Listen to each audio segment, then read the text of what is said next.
The sound didn't belong on a plane. It wasn't a scream at first. It was a crack. Short. Hollow. Like knuckles hitting bone instead of skin. Then everything froze. The cabin lights flickered as the aircraft hit mild turbulence. A drink cart rattled. Someone gasped. Another passenger shouted a name they didn't know. I stood up instinctively.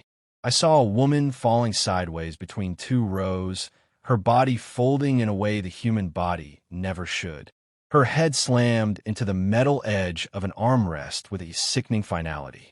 Her eyes were open, but she wasn't there. A woman stood over her, fists clenched, face twisted with rage and satisfaction. Then I saw the gold ring on the fallen woman's hand. The ring I put there.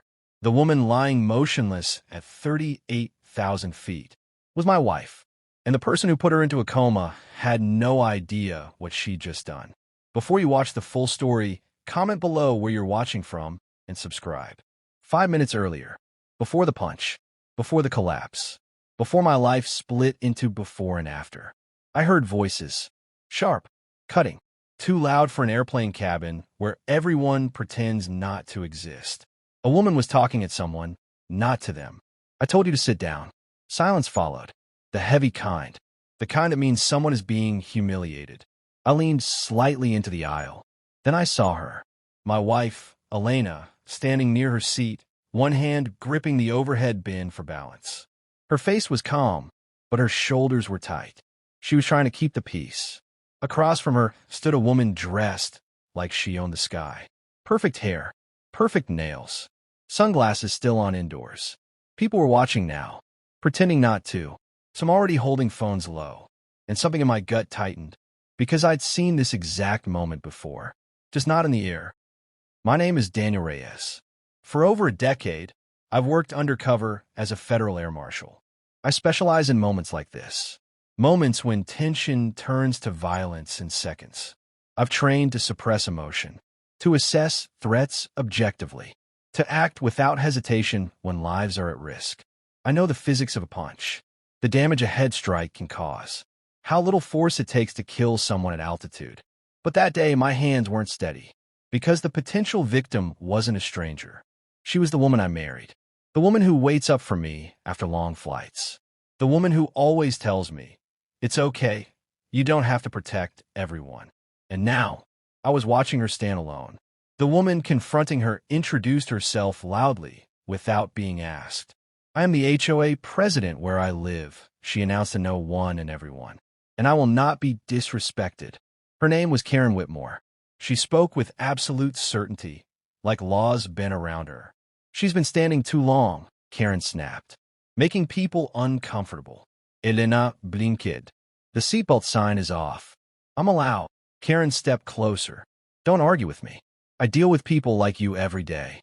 A flight attendant approached, hands raised, voice gentle. "Ma'am, please lower your voice."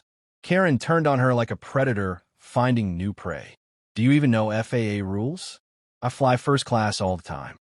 The entitlement was suffocating. I unbuckled my seatbelt. That's when Karen shoved my wife. Elena stumbled backward. Someone shouted, "Hey." Before gravity could do its work, Karen's fist came up. Not wild, controlled, a deliberate act. The punch landed flush against Elena's jaw. The sound echoed. Elena's body went slack instantly. She hit the seat, then the aisle floor, her head striking metal on the way down. People screamed now. Real screams. A child cried.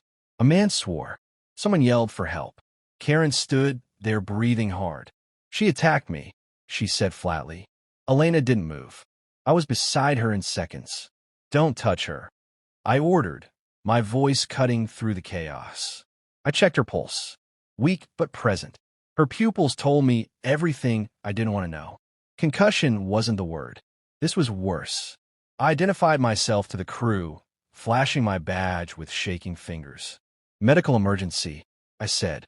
"Severe head trauma. We need oxygen and diversion now." The onboard doctor arrived, knelt once, then looked at me. "She's comatose," he said quietly. "We need to get her down." I swallowed hard. Behind us, Karen was still talking. "This is overblown."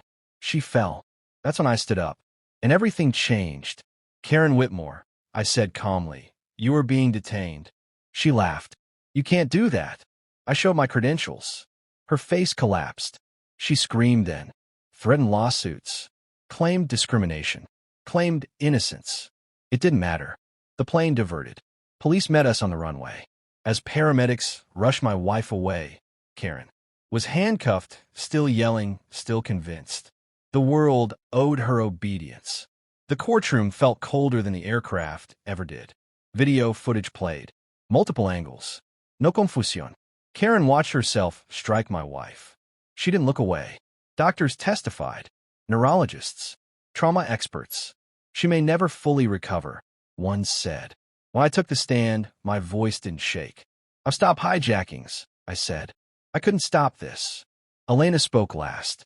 I lost months of my life, she said softly, because someone thought authority meant permission. The judge leaned forward. Power abused is violence, he said. The sentence was maximum. No early release. Recovery wasn't heroic. There were no triumphant moments. No dramatic turning point where everything suddenly got better. Recovery was quiet, relentless, and unforgiving. Hospital days blended together under fluorescent lights that never dimmed. Machines beeped in steady rhythms, reminding me that time was still moving, even when it felt like our lives were frozen. Elena changed from day to day. Some mornings, she recognized me instantly and smiled. Other mornings, she looked at me like I was someone she had just met. She forgot words first, simple ones, then names, then faces she once loved. One afternoon, she stared at her reflection in the mirror for nearly a minute before whispering, "Is that really me?" That question shattered me more than any diagnosis ever could. Some days brought progress. She took a step without help. She finished a sentence without losing it halfway through. And then the next day, everything slipped backward. She cried out of frustration. She cried out of exhaustion. Sometimes she didn't cry at all, just stared at the ceiling, trapped somewhere between who she was and who she might never fully become again. I learned how to help her walk. Slowly, patiently. I learned how to wait through long silences. How to celebrate the smallest victories as if they were miracles. And I learned the hardest truth of all. Love doesn't fix everything, but love stays. Even when it hurts. Even when it's exhausting. Even when there's no guarantee of a happy ending. Today, Elena stands on stages. Not as a victim, but as a survivor. Her voice isn't loud, but it's steady. It doesn't beg for sympathy. It demands understanding. She tells people what happens when authority exists without compassion. How power, unchecked, turns into cruelty. How silence allows abuse to grow. She says, I wasn't just attacked. I was erased for a moment. And surviving meant rebuilding myself piece by piece. She survived, not untouched. Not unchanged. Scarred, reshaped, stronger in ways that don't show up on scans or reports. Some memories never came back. Some fears never fully left. But she turned pain into purpose. And every time a plane lifts off the runway, every time I hear the engines roar and feel the cabin rise, I remember the woman who believed she was untouchable, who thought altitude meant immunity. And I remember the lesson she learned too late. That no matter how high you are, no matter how powerful you think you've become, justice can still reach you.